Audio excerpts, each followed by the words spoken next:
muito peculiar de ver a humanidade. E segundo a mitologia grega, os humanos, eles sabiam exatamente o dia e a hora que iriam morrer. O ser humano, a partir do momento que adquiria aquela consciência de atos, de responsabilidade, ele sabia exatamente o dia e a hora da sua morte. Com isso, o ser humano não tinha muita perspectiva, era simplesmente existir por existir. Então não tinha essa correria pela tecnologia, o desenvolvimento humano, a questão do ser humano inventar coisas, porque como ele sabia a hora da morte, ele não tinha muita felicidade e realização naquilo. Os deuses possuíam conhecimento, mas eles eram muito egoístas, eles reservavam o conhecimento e a dinâmica da vida para si. Só que nesse panteão de deuses havia um Deus que olhou para a humanidade e achou aquilo muito injusto. O nome desse Deus era Prometeu. Então o que ele fez? Ele cegou o ser humano, ou seja, fez com que o ser humano perdesse a consciência do dia que ele iria morrer, e deu esperanças cegas ao ser humano. Ou seja, a partir do momento que o ser humano não sabia a hora que ele ia morrer, ele começou a correr atrás das coisas, começou a desenvolver, começou a ter ambição, começou a nutrir desejos. E para ainda agraciar a raça humana, ele roubou o fogo, que era próprio dos deuses, só os deuses tinham, e deu aos homens. A partir do fogo, o homem conseguiu desenvolver a tecnologia. Foi através do fogo que as primeiras máquinas começaram a trabalhar. Então, houve um desenvolvimento humano a partir do momento que um provável Deus se revoltou contra o Deus maior, que era Zeus, e trouxe melhorias para o ser humano, tanto em conhecimento quanto em poder. Só que Zeus, que era o Deus que comandava o panteão, castigou Prometeu. Ele por toda a eternidade ficou acorrentado numa colina, onde sofrendo com o calor do dia e o frio extremo à noite. E todos os dias ele amarrado, acorrentado, os abutres vinham, rasgavam as suas entranhas, comiam o seu fígado. À noite o fígado se reconstituía novamente, para no outro dia novamente os abutres rasgarem a sua barriga e comerem o seu fígado. E assim eternamente, porque Prometeu não se arrependeu do que havia feito, porque segundo ele havia feito um bem muito grande para o ser humano. O tema que eu quero trazer nessa noite é sobre conhecimento e poder, e as implicações que isso tem para a vida. Vamos entender numa frase o que é conhecimento. O conhecimento é a habilidade que todo ser humano tem de abstrair ideias e armazenar informações. É como o notebook, o desktop. Ele tem uma capacidade de armazenar informações. Quando alguém quer se valer daquela informação, ele dá um toque exigindo aquela informação, e o computador traz toda aquela informação daquele arquivo, daquele aplicativo que você pediu. O ser humano tem essa capacidade de armazenar informações. E o poder seria a competência que o ser humano tem de nutrir essas ideias e informações em ações. Ou seja, eu pego as informações que eu tenho, as ideias que eu tenho, e consigo transformar isso em ações. A luz que nós temos hoje foi uma ideia. Foram informações que Thomas Edison foi coletando até que ele conseguiu transformar isso em algo físico, palpável. Ele teve um poder de, através das informações que tinha e das ideias que tinha, fazer a lâmpada. Um instrumento, tudo que nós vemos, tudo que o ser humano constrói, parte das suas ideias e de informações que ele adquire para transformar aquilo em ações, em uma coisa motor, uma coisa móvel. Definimos aí a questão de conhecimento e poder. Como que geralmente o ser humano usa o conhecimento e poder, essas informações que ele tem e essa capacidade de transformar essas informações em ações? Por exemplo, tem um teólogo, se não me engano ele é alemão, chamado Norman Geisler.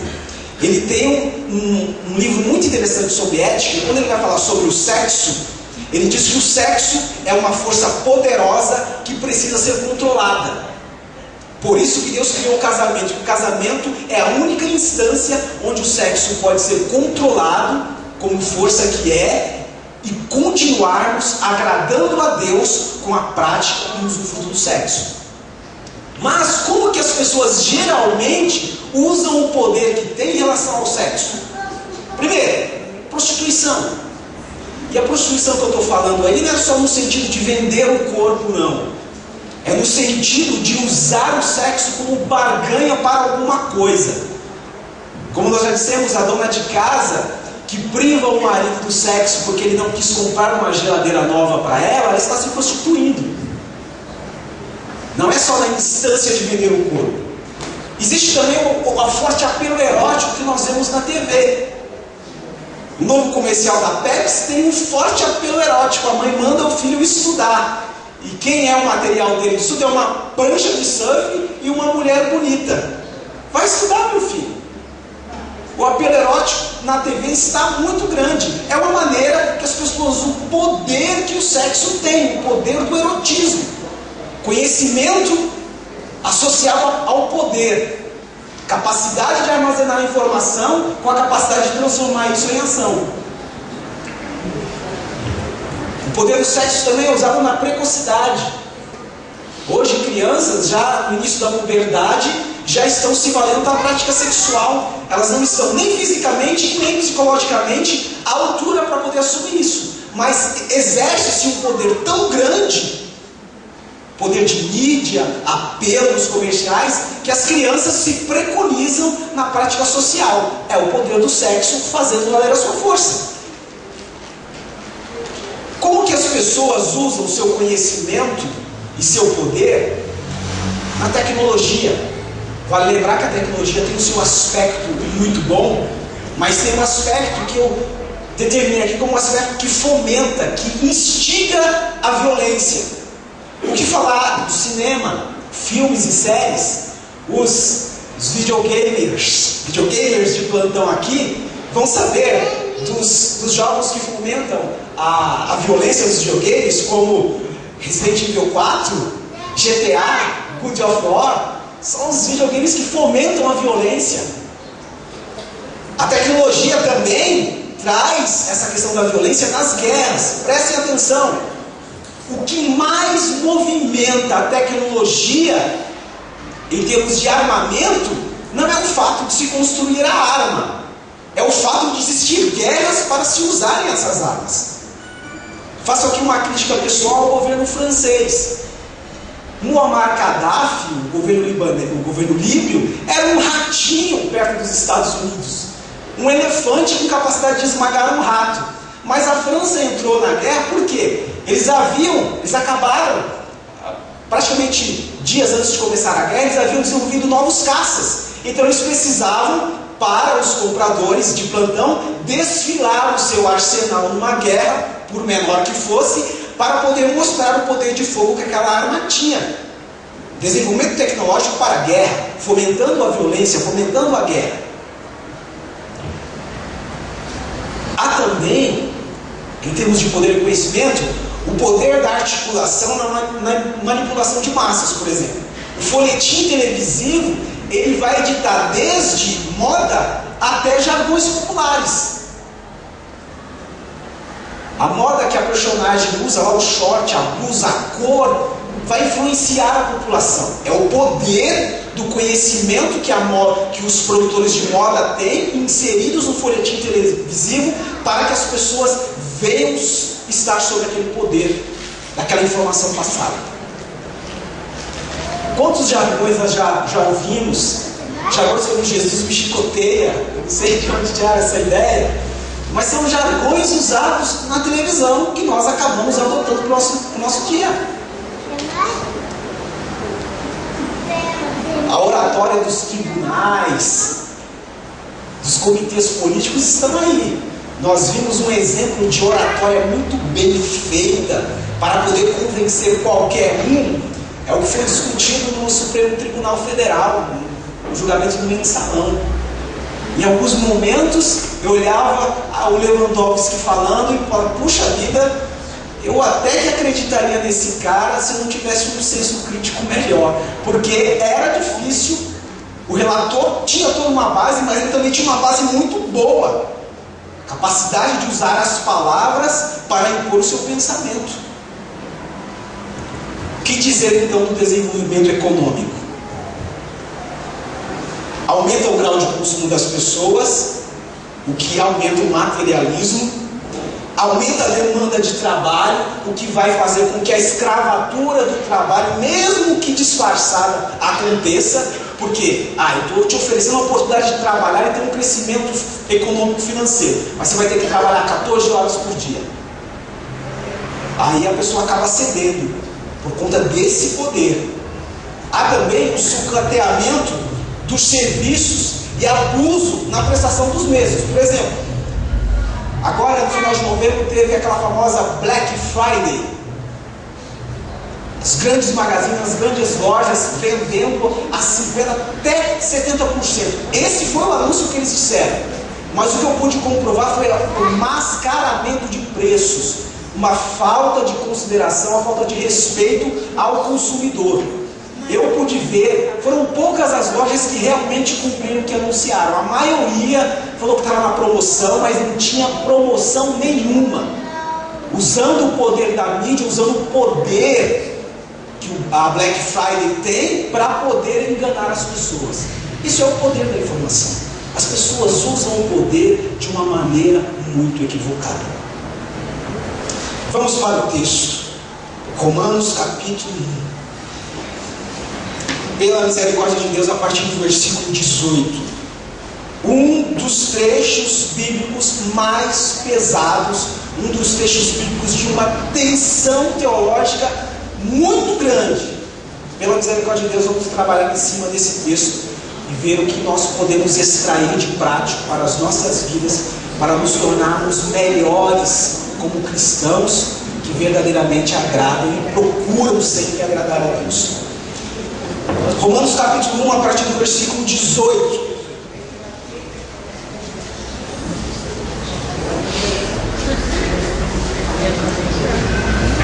Todos acharam? Romanos capítulo 1, versículo 18. Diz assim: portanto, a ira de Deus é revelada dos céus contra toda impiedade e injustiça dos homens que suprimem a verdade pela injustiça. Pois o que de Deus se pode conhecer é manifesto entre eles, porque Deus lhes manifestou. Pois desde a criação do mundo, os atributos invisíveis de Deus, seu eterno poder e sua natureza divina, têm sido vistos claramente, sendo compreendidos por meio das coisas criadas, de forma que tais homens são indesculpáveis. Porque, tendo conhecido a Deus, não o glorificaram como Deus, nem lhe renderam graças, mas os seus pensamentos tornaram-se fúteis e o coração insensato deles obscureceu-se. Dizendo-se sábios, tornaram-se loucos e trocaram a glória do Deus imortal por imagens feitas segundo a semelhança do imortal, bem como de pássaros, quadrúpedes e répteis. Por isso, Deus os entregou à impureza sexual, segundo os desejos pecaminosos do seu coração, para a degradação do corpo entre si. Trocaram a verdade de Deus pela mentira, e adoraram e serviram a coisas e seres criados em lugar do Criador, que é bendito para sempre. Amém. Por causa disso, Deus os entregou a paixões vergonhosas. Até suas mulheres trocaram suas relações sexuais naturais por outras contrárias à natureza. Da mesma forma, os homens também abandonaram as relações naturais com as mulheres e se inflamaram de paixão uns pelos outros. Começaram a cometer atos indecentes, homens com homens, e receberam em si mesmos o castigo merecido pela sua perversão. Além do mais, visto que desprezaram o conhecimento de Deus, Ele nos entregou a uma disposição mental reprovável, para praticarem o que não deviam. Tornaram-se cheios de toda sorte de injustiça, maldade, ganância e depravação. Estão cheios de inveja, homicídios, rivalidades, enganos e malícia. São bisbilhoteiros, caluniadores, inimigos de Deus, insolentes, arrogantes e presunçosos. Inventam maneiras de praticar o mal, desobedecem a seus pais, são insensatos, desleais, sem amor pela família, implacáveis. Embora conheçam o justo decreto de Deus, de de que as pessoas que praticam tais coisas merecem a morte, não somente continuam a praticá-las, mas também aprovam aqueles que as praticam. Diga misericórdia. Paulo escreveu para um contexto pagão. Pagão eram aquelas pessoas que não tinham Jesus e adotavam várias religiões. Para vocês terem uma ideia de como esse contexto era depravado, o imperador mais depravado que a história registra, chamado Calígula, ele era tão depravado, que ele promovia orgias sexuais no pátio do seu palácio. Ele obrigava que todas as mulheres da corte, mulheres dos senadores, que elas se prostituíssem, e não era só mulheres, era mulher com mulher, homem com homem, não havia uma definição, era orgia total. Orgia total, a maldade, a depravação imperava ali. Um outro imperador muito conhecido de Roma, chamado Nero, mandou abrir a barriga da própria mãe, porque ele queria saber como que era dentro da barriga, porque ele sabia que veio da barriga da mãe dele, ele queria saber como que era. Daí que vem a expressão cesariana, que ele era um César, um título que ele tinha. Daí a expressão cesariana, que mandou abrir a barriga da própria mãe, porque queria entender, queria secar o corpo da mãe, entender como que era uma criança dentro da barriga da mãe. Então, para vocês terem ideia do contexto depravado que era, e Paulo escreve para esse contexto. Por que isso acontecia? Porque haviam ideias errôneas a respeito de Deus. As pessoas tinham uma intenção. O ser humano, ele só consegue se realizar através do próprio Deus. Então, mesmo que ele vá da maneira errada, ele vai procurando uma realização, mesmo que ele não a encontre. Então, haviam ideias equivocadas a respeito de Deus. As várias crenças que eles tinham gerava o que os estudiosos chamam de sincretismo religioso. O que é isso? É como se todas as denominações adotassem práticas umas das outras, independente se fosse seita, não importava. É como se uma igreja aceitasse as práticas do candomblé, aceitasse as práticas das seitas orientais, era tudo misturado. Os romanos tinham essa ideia que toda religião tinha que ser respeitada e, se possível, o culto ser anexado ao culto que eles já prestavam. Então era uma bagunça total. Paulo está escrevendo para esse contexto. Eu quero trabalhar nesta noite, em cima desse tema, com a seguinte ideia, pensamento, podemos chamar de tese. O poder do conhecimento de Deus é perigoso. O poder do conhecimento de Deus é perigoso. De um lado você pode ter um poder abençoador que te promove para agradar a Deus, para fazer ele acontecer movido por Deus. Mas por outro lado, esse poder pode ser a sua ruína e a ruína de muita gente. Preste atenção, esqueçam, deletem da mente de vocês esse pensamento e conceito de um Deus somente amoroso. Ele é amoroso, mas é justiça. A Bíblia diz que ele é fogo consumidor. Deus mantém equilíbrio entre justiça e amor. Não sou eu, não é você que determina quando que ele age em amor, quando que ele age em justiça. Eu posso contribuir com isso a partir da minha atitude, de como uso o conhecimento que Deus me dá. Aí eu vou dizer se ele vai agir comigo em amor ou em justiça. Mas não se iludam. Deus é a coisa mais séria deste mundo. Mais séria. Que você imaginar de mais sério que existe, daquilo que você pode entender como sendo possível, é Deus como sendo uma coisa séria. E a Bíblia diz que Deus não se zomba, ele não deixa que ninguém escarneça dele e isso permaneça dessa maneira. Vivemos um contexto pagão, mas nós somos diariamente achincalhados, somos diariamente pressionados, perseguidos para cedermos ao paganismo. Então a mensagem de Deus, ela serve para todos. E nós, como cristãos, se estivermos aderindo ao paganismo, aquilo que é desagradável a Deus, corramos, prostremos nos pés do Senhor e reconciliemos-nos para que Ele não exerça a justiça de uma maneira que nós venhamos sofrer com a ira de Deus. Versículo 21. Porque tendo conhecido a Deus, não o glorificaram como Deus, nem lhe renderam graças, mas os seus pensamentos tornaram-se fúteis e o coração insensato deles obscureceu-se. É um efeito dominó. Tiveram o conhecimento de Deus e o que eles deveriam fazer, mas resolveram agir de outra forma. A partir deste momento, eles invalidaram a capacidade de voltar atrás e fazer a vontade de Deus, porque o coração está obscurecido. Então eu vou por aquilo que o meu coração determinado está querendo fazer. Não importa se a minha atitude é rir na cara de Deus e dizer que Ele não vai fazer nada, porque se o coração estiver obstinado, vai fazer isso, porque o pecado tem essa força. O conhecimento de Deus é poderoso, mas se eu associo esse conhecimento com o pecado, eu estou na roça, eu estou na lama, eu estou perdido. Só a misericórdia de Deus mesmo. Em que circunstâncias que o poder de Deus, o poder do conhecimento de Deus é perigoso? Isso acontece na inversão dos valores divinamente estabelecidos. Deus estabeleceu alguns princípios que não podem ser quebrados. Questão da adoração, é só Ele, nada de idolatria.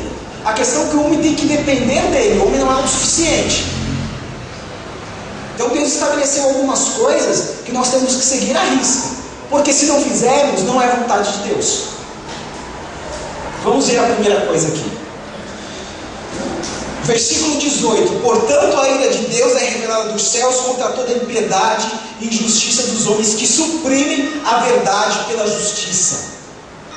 A ideia de suprimir, de reter, é como se eu detivesse o conhecimento e guardasse só para mim. Não divido com ninguém, é meu e ninguém tasca.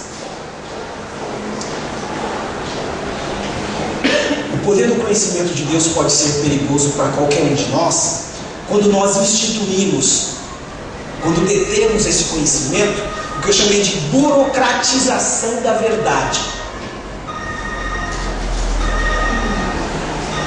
A verdade de Cristo ela é totalmente acessível. Como nós cantamos, ele é alto, profundo, mas isso não faz com que ele não seja acessível, é totalmente acessível.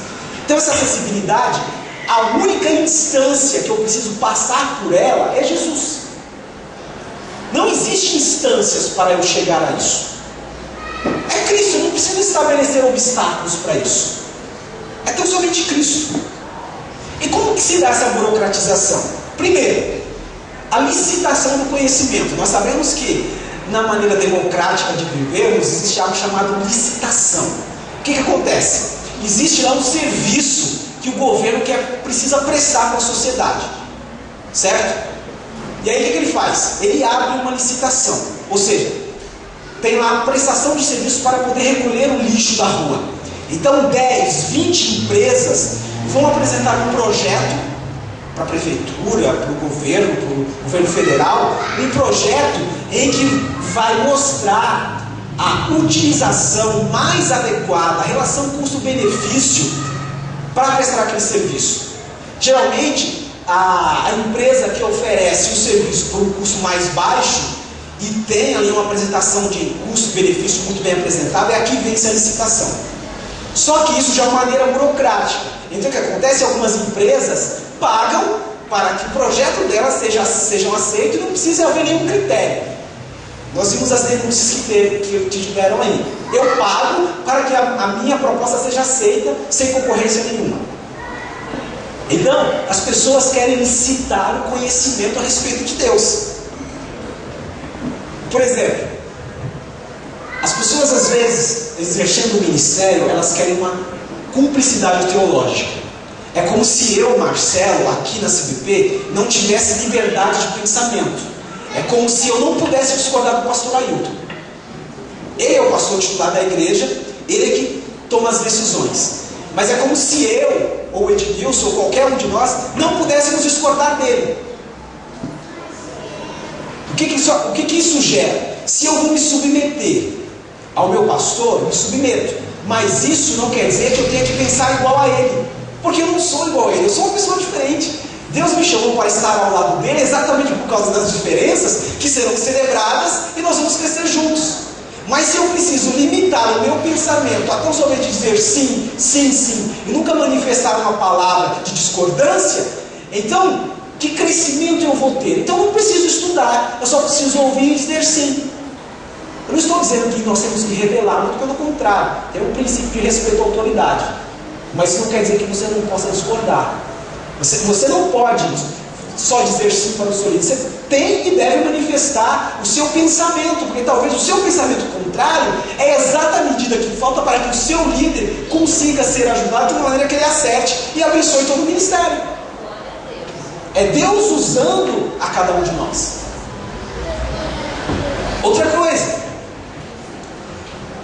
as pessoas estabelecem licitação do conhecimento de Deus quando elas dizem assim, nós vamos montar um trabalho, mas nós temos que pensar nas pessoas, temos que agradar essas pessoas.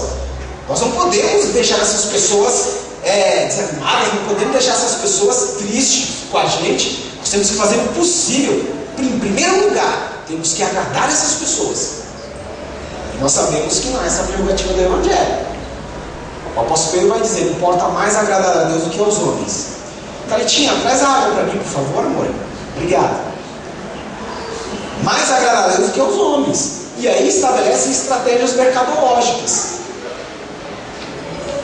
Eu quero ver o que eu vou usar para atrair aquele público. Existe algum mal nisso? Não. Mas quando isso é o meio principal, Jesus não está inserido nisso, isso torna um problema muito sério. Eu usar de uma estratégia mercadológica. Por exemplo, alguns meses atrás eu vi na TV, se você pagasse R$145 numa botija, você receberia a bênção de Deus. Era a botija da bênção. Você pagava R$145, podia pagar em boleto, aceitava cartão de crédito, depósito bancário, e você recebia a botija da bênção, e a bênção estava instalada na sua vida. É mercadológico. E totalmente antiético e anticristão. Mas eram pessoas denominadas cristãs que estavam fazendo isso. Isso se chama, gente, sacralização de objetos. A única coisa santa que existe são as pessoas, porque foram santificadas por Deus. Além do próprio Deus, nós somos santos, santificados por Ele. Nós é que temos que ser sacralizados. Esse espaço aqui não pode ser sacralizado. Isso aqui não é a casa de Deus. Nós, como igreja, somos a casa de Deus. Então nós é que temos que nos santificar. As coisas não. Eu posso consagrar algo para Deus? Posso. Mas aquilo não vai ser santo porque eu consagrei a Deus. Eu, como pessoa, sou o único que posso me consagrar e receber a alcunha de santo. Porque Deus nos faz assim. Outra coisa também, que as pessoas licitam o conhecimento, é o que eu chamo de pluralidade religiosa. É diferente de ser ecumênico. Ecumênico é você estar aberto a discutir com as pessoas. Não há nenhum problema de chegar um ateu aqui, vamos discutir. Fale da sua crença, que eu falo da minha. E vamos ver quem é que tem mais fundamentos. Chama o cara lá da Seixa Noé e vem cá, fala do que você acredita que eu falo da minha fé. E nós vamos ver quem tem mais fundamento. Agora, é diferente dessa questão de pluralidade. Quando eu admito, cada um tem a sua religião. Não tem problemas. Cada um tenha, mas eu não devo aceitar o que o outro me impõe. Não devo aceitar uma verdade que lhe diz ser verdade, que eu entendo pela Bíblia que não é. Isso é se envolver com tendências religiosas que não agradam a Deus, que estão fora do contexto bíblico. Aquilo que não compete biblicamente para que eu faça, eu não vou fazer. pode ser a tendência, pode ser a crista da onda, pode ser um ministério aí que está arrebentando a boca do balão. Mas se ele estiver fugindo dos princípios bíblicos, eu não vou considerá-lo como sendo genuinamente cristão. Outra coisa que acontece é a estratificação e limitação do discipulado. Sabe aquelas pessoas que usam uma peneira grossa e deixam o grosso passar, não pegam aquilo que é fino, aquilo que é mais aproveitável. São pessoas também que usam o evangelho de uma maneira pessoal. Na década de 80, um líder religioso denominado cristão, chamado David Koresh, ele começou a pregar que Deus deu uma revelação para ele que ele poderia ter 160 mulheres. Mas o interessante é que era só ele, né? Não eram os homens, só ele. 160 mulheres. Isso sem contar as meninas de 14 e 15 anos que ele não perdoava. E ele dizia que isso era de Deus, que Deus que havia. Ele estava limitando o crescimento daquelas pessoas, ensinando uma coisa que não tinha nada a ver, mas as pessoas acreditavam. Ele era um líder. Usava o evangelho de uma maneira pecaminosa a alimentar o seu próprio interesse. E aí o que acontece quando você traz essa limitação? É o que eu chamei de lobotomia espiritual. Sabe o que é lobotomia? Era um procedimento cirúrgico usado pelos psicoterapeutas, que eles pegavam um lobo cerebral e fragmentavam ele. Fazendo isso, é como se pegasse o cérebro da pessoa e dividisse ele em partes, separasse. Isso trazia retardo para as pessoas. Isso era usado no tratamento de esquizofrenia. Então a pessoa ficava, sabe, meio tantã, meio bobalhão, não tinha muita reatividade. Então, quando as pessoas usam o evangelho de uma maneira conveniente, ensinando, dizendo que é de Deus, fazem uma lobotomia espiritual na pessoa. A pessoa acredita, acha que aquilo é verdade, mas fica um bobão, sabe? Vai pela onda de qualquer um. O que acontece? Criam-se líderes e crentes estéticos. Você olha, puxa vida, que maravilha. São pessoas admiradas pelos homens, mas causam asco em Deus. Sabe o que é asco? É vontade de vomitar, é nojo, é ojeriza. É isso que acontece. Vai se criar crentes zumbis.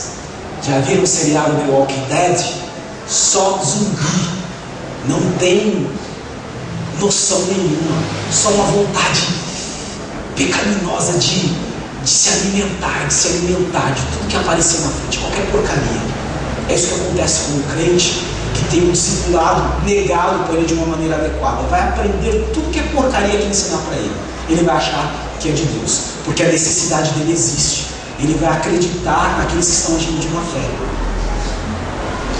Eu fiquei inconformado, devo confessar que fiquei inconformado. Eu vi um vídeo na internet, eu não vou citar o nome da cantora por uma questão ética, mas eu vou citar o nome do cara, porque esse aí eu tenho total autoridade para dizer que esse cara de Cristo não tem nada. Ele é aqui, se eu não me engano, de Honduras. Ele se intitula Jesus e o Anticristo ao mesmo tempo. E eu vi um vídeo na internet de uma cantora. Sabe quando você está cantando, louvando a Deus, dizendo que Ele é santo, que Ele é a razão da sua vida? Essa menina estava cantando, dizendo que esse homem era a razão da vida dela, porque transformou a vida dela e que ela iria adorá-lo eternamente. Isso é uma lobotomia. Puxa vida, é inacreditável, mas essas coisas acontecem. As pessoas se intitulam donas da verdade. Puxa vida, como que alguém pode dizer que é dono de Cristo? Porque a verdade é uma pessoa, tá? A verdade é uma pessoa.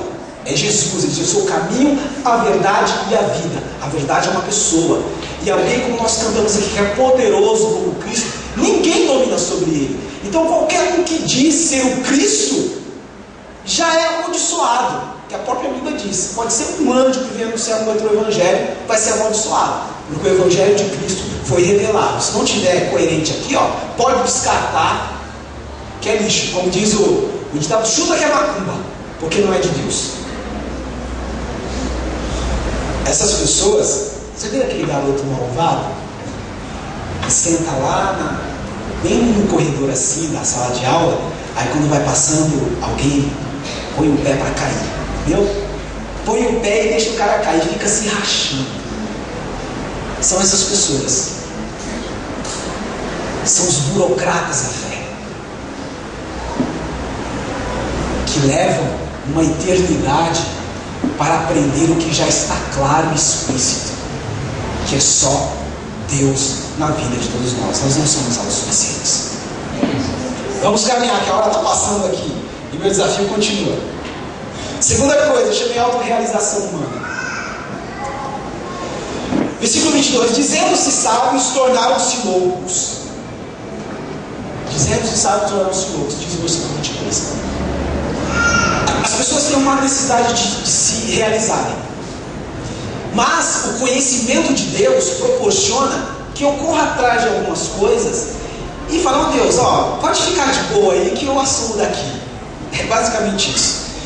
Isso acontece quando alguém chega aqui, sabe, chega sem perspectiva nenhuma, aí começa a aprender, discipular num pequeno grupo, aí o cara já começa a pensar em fazer uma faculdade, aí quando ele entra na faculdade, ele cai fora da igreja.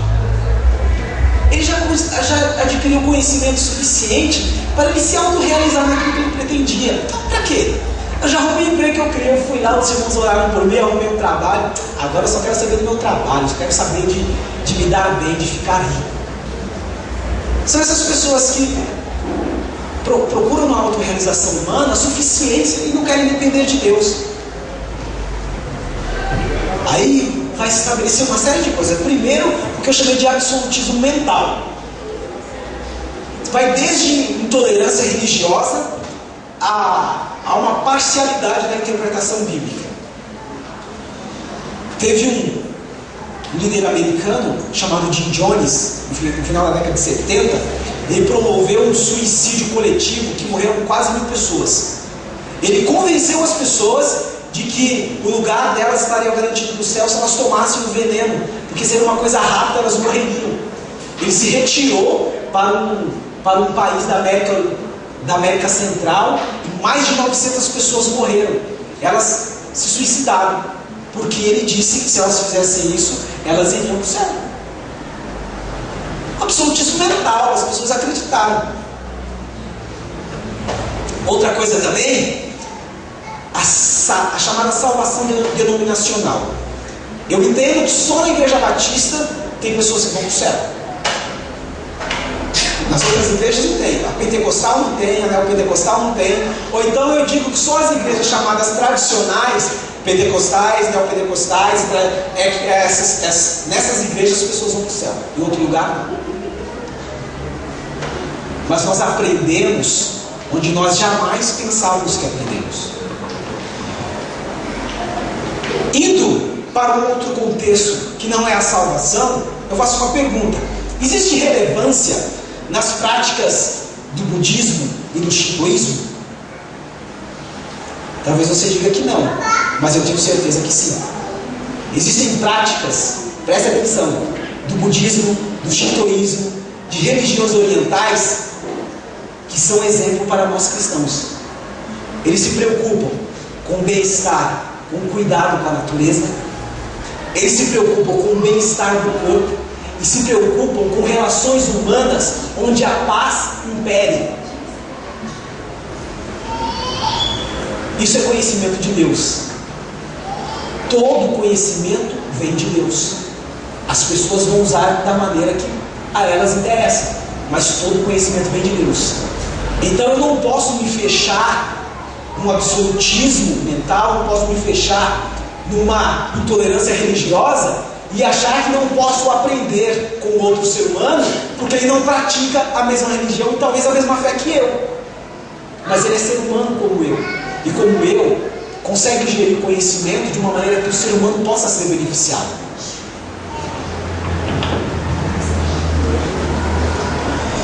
Outra coisa também é o moralismo fundamental. São pessoas que estabelecem juízo sobre as outras. Gente, isso é temerário. Deus diz que a vingança só pertence a Ele. Mas nós, eu digo nós, porque temos que nos envolver nesse bolo aí. Nós temos uma tendência muito grande de não ser misericordiosos. Nós olhamos para o pecado do outro e somos o primeiro a acusar. Se formos olhar para nós, vamos ficar boquiabertos. Temos que ter mais compaixão. A pessoa que é moralista e fundamentalista, ela olha para o pecado do outro e fica apontando. Sabe aquela criança, aquele garoto malvado que pega a lupa e coloca na formiga e fica vendo ela se debater enquanto ela se queima? É assim fundamentalista e moralista que se diz cristão. Ele quer ver a cabeça do outro rolar. É cabeça na bandeja. Não olha para si. Se nós formos olhar para Cristo, como Ele não levou em conta os pecados dos outros, vamos aprender o que é misericórdia, o que é ser misericordioso. Porque se eu for exercer um juízo e vou cortar a cabeça de alguém, então eu tenho que cortar a minha primeiro e oferecer uma bandeja. Moralismo não é cristianismo. As pessoas conseguem pegar uma coisa tão maravilhosa chamada Evangelho e transformar isso. Existem vários programas para converter arquivos. Eu uso o Format Factory. Você pega qualquer vídeo, AVI transforma em RMVB, RMVB transforma em AVI, MPEG, MP4. Você consegue converter esse vídeo para o formato que você quiser. Só que o Evangelho, você não traz ele no seu molde. Você não põe o cristianismo, o Evangelho, num conversor de arquivo e molda ele do seu jeito. Não. É do jeito que Cristo disse que tem que ser. Nós que nos amoldamos ao cristianismo e não o cristianismo a nós. Então, a nossa autorrealização, até aquilo que nós dizemos, eu conquistei, eu consegui, eu tenho que depender de Deus. Eu não posso trazer a glória para mim. Porque aí eu vou estar pecando contra Deus. Vamos lá. Outra coisa aqui, o racionalismo material. Então, o que é isso? O meu trabalho, o meu estudo não me dá tempo de comungar. Eu não tenho tempo de congregar. Eu não tenho tempo, eu estudo o tempo todo, faço horas extras no meu trabalho, é a minha pós-graduação, é o meu mestrado, é o meu doutorado. Eu não tenho tempo de ter um pequeno grupo, não tenho tempo de ir à igreja, eu não tenho tempo para isso. Eu sou muito ocupado. Mas essa ocupação é passageira. A Bíblia diz que temos que nos preocupar com as coisas que são eternas, que não são perecíveis. As pessoas estão extremamente preocupadas, esse racionalismo material, com relacionamento. É o meu casamento, é o meu filho, são os meus pais, são os meus amigos. É uma relação de dependência. Mas a relação entre os seres humanos tem que ser de interdependência. Eu dependo de você, você depende de mim. A única dependência total que devemos ter é para com Deus. Somente.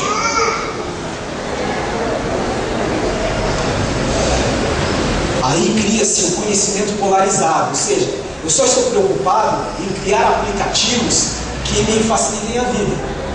Hoje, no mercado da tecnologia, as pessoas ganham muito dinheiro na criação de aplicativos que facilita as redes das pessoas, rede social, muitos aplicativos, vai facilitar o uso de qualquer, seja tablet, seja celular, seja notebook, MacBook, Ultrabook, os aplicativos estão aí para facilitar. Então, em relação ao Evangelho, eu crio aplicativos para facilitar a minha vida. A Bíblia diz que não é facilidade, é muitas aflições. Ponto. Terceiro e último.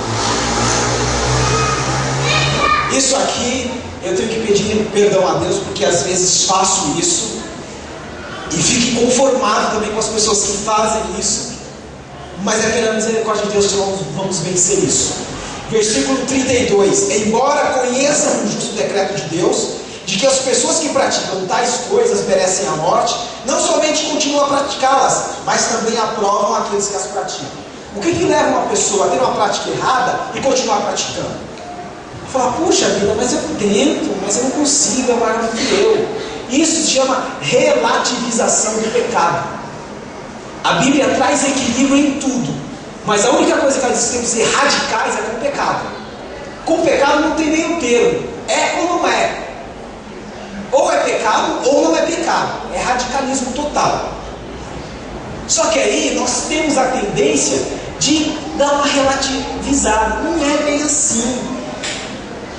Uma das coisas, o pastor disse que fica conformado quando vê alguém fazendo isso. relativizando o pecado, que é chamada cortina de fumaça, que é a autojustificação. Você chega com uma pessoa e vai falar com ela de um problema dela. Ela fala, mas fulano de tal. Você lembra da cortina de fumaça. Quando você usa a conjunção, é conjunção adversativa, mas você está contrariando, você está dizendo que aquilo que estão afirmando sobre você não é verdade, não é bem assim. Ou seja, essa autojustificação é a minha absolvição pela culpa do outro. Você está dizendo que eu estou errado, mas você viu o que o fulano de tal fez? Uma coisa é biblicamente taxativo, isso não muda. Todos nós individualmente vamos prestar contas para Deus. Todos nós, individualmente. Quando você comparecer diante de Deus, fala a Deus, mas você viu o que fulano fez? Ele pecou mais do que eu. Não tem isso. Deus vai tratar com você. A absolvição da sua culpa foi Jesus quem tirou. Você não vai ser absolvido pela culpa do outro, não. Porque até para dizer que ele é culpado, você teria que ser totalmente culpado e Cristo não ter morrido por você. Porque se morreu por você, morreu pelo outro também. Acontece também a reivindicação de empatia. Eu queria ver se você estivesse no meu lugar. Espera aí, eu não estou no seu lugar. E por uma questão de vontade de Deus, eu não estive na situação que você viveu. Você pode usar todas as justificativas, mas se a questão é pecado, não tem autojustificação. Você não pode querer que alguém se coloque no seu lugar para uma coisa errada. Aí é você querer um duplo erro. Imaginar, ter a ideia de um duplo erro. Se coloca no meu lugar que você vai saber o que é. Eu posso ser empático com você no seu sofrimento, na sua dor, na sua alegria. Mas eu já tenho os meus pecados para confessar diante de Deus. Eu não preciso me colocar no seu lugar com os seus pecados. Eu posso entender que você é falho. Eu posso trazer você para caminhar junto comigo. Mas você não pode justificar o seu pecado apontando o erro do outro. A Bíblia diz, tira o argueiro que está no seu olho, tira a trave que está no seu primeiro, para depois dizer ao seu irmão.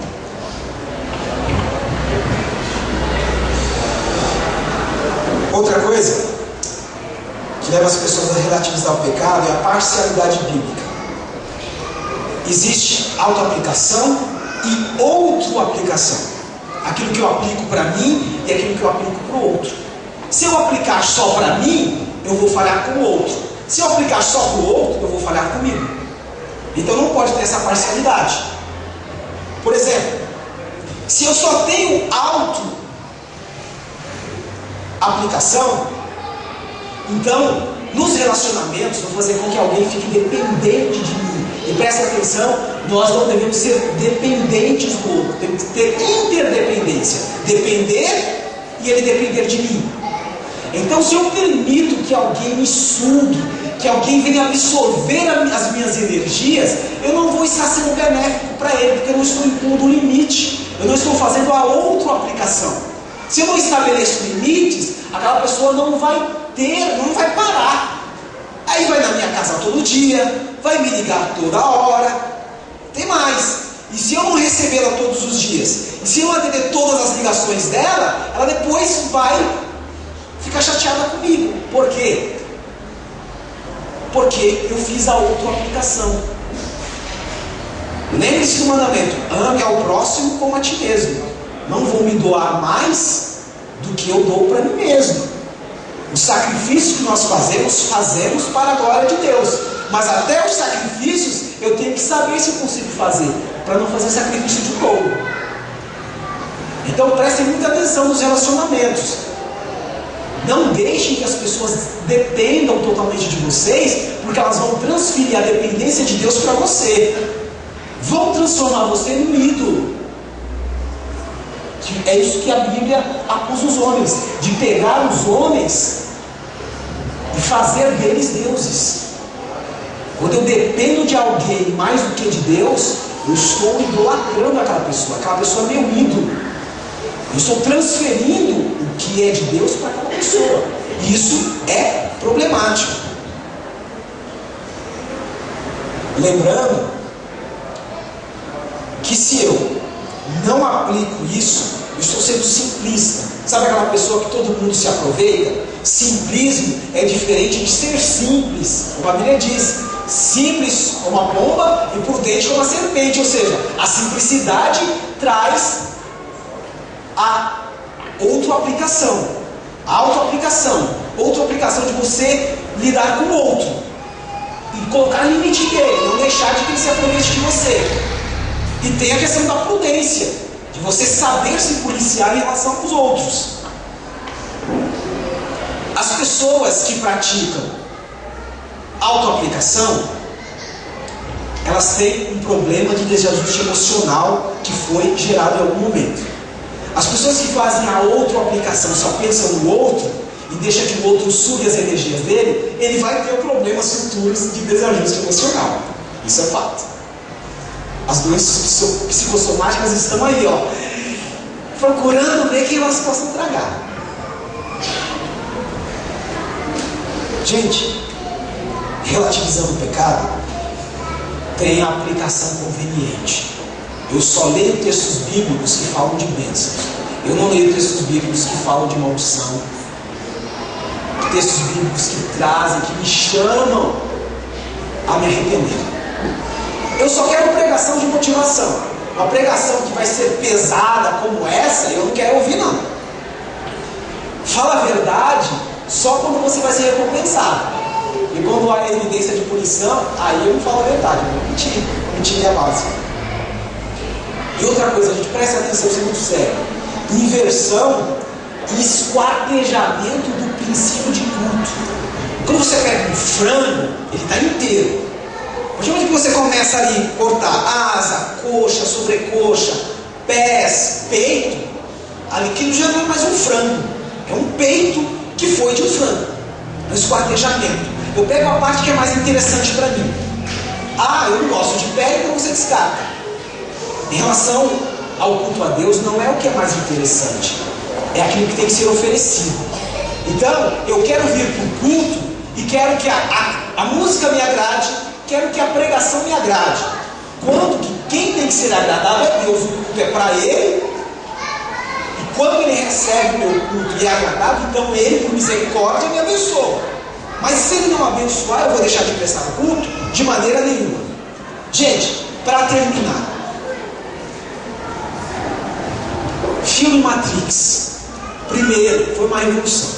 Tem aquela famosa cena onde é oferecido para o Neo uma pílula vermelha e uma pílula azul. Se ele tomasse a pílula azul, ele voltaria à realidade conveniente que ele queria acreditar. Se ele tomasse a pílula vermelha, a cortina se abriria diante dos olhos dele e ele viveria a verdade, por mais dura que fosse, mas a verdade. Então, o conhecimento de Deus se dá de duas maneiras. Ou você, como uma pílula azul, vai viver o Evangelho de uma maneira conveniente, que agrade a você e as pessoas, ou vai viver o Evangelho de uma maneira que agrade a Deus. Então o que você vai escolher? O poder para a autoedificação ou o poder para a autodestruição? Essa pergunta você responde a você mesmo. Vamos ficar de pé?